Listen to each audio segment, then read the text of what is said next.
¿Te imaginas que el 85% de un país fuera pobre, pero casi todas las tierras fueran de unos pocos? Eso vivía Francia antes de 1789. Mientras las cortes de Luis XVI gastaba fortuna financiando la independencia de Estados Unidos, el Estado quebró. Para colmo, malas cosechas dispararon el precio del pan un 150%. El pueblo pasaba hambre, pero los nobles no pagaban impuestos. El sistema, el antiguo régimen, se resquebrajaba y la revolución comenzaba a gestarse. La sociedad se organizaba en órdenes. El clero y la nobleza gozaban de privilegios, mientras que la burguesía prosperaba con el capitalismo comercial y las ideas de la Ilustración: libertad, igualdad y progreso. El absolutismo se debilitaba por la incoherencia administrativa y el endeudamiento del Estado. La oposición de la nobleza a las reformas fiscales forzó la convocatoria de los Estados Generales en 1788. Comenzaba así la prerrevolución. En el verano de 1789 estalló una triple revolución. Primero, la institucional, cuando el tercer estado se declaró Asamblea Nacional Constituyente y juró no disolverse hasta redactar una constitución. Después, la urbana, con la toma de la Bastilla el 14 de julio, símbolo de la arbitrariedad real.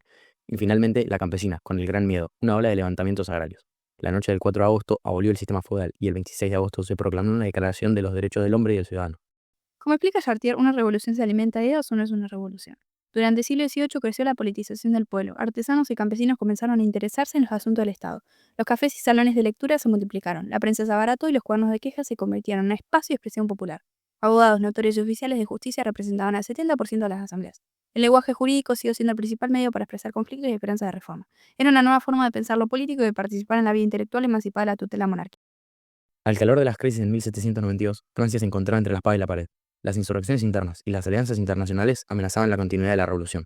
Además, el intento de fuga del rey aumentó la desconfianza de los revolucionarios en los vestigios de lo que en su momento fue el antiguo régimen.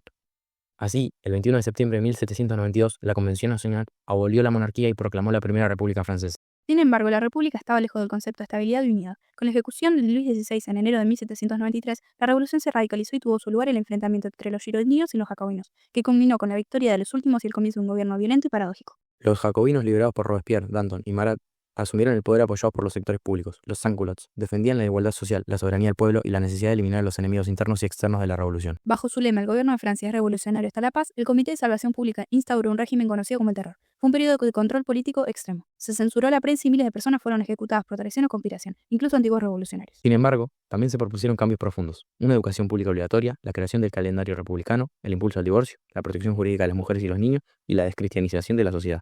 Las ciudades cambiaron sus nombres y hasta el trato cotidiano se transformó. El tú reemplazó al usted para afirmar la fraternidad.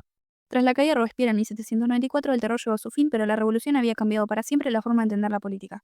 En toda Europa surgieron movimientos liberales y republicanos inspirados en el ejemplo francés. Por primera vez, el pueblo se reconocía como protagonista de la historia y no como simple espectador del poder.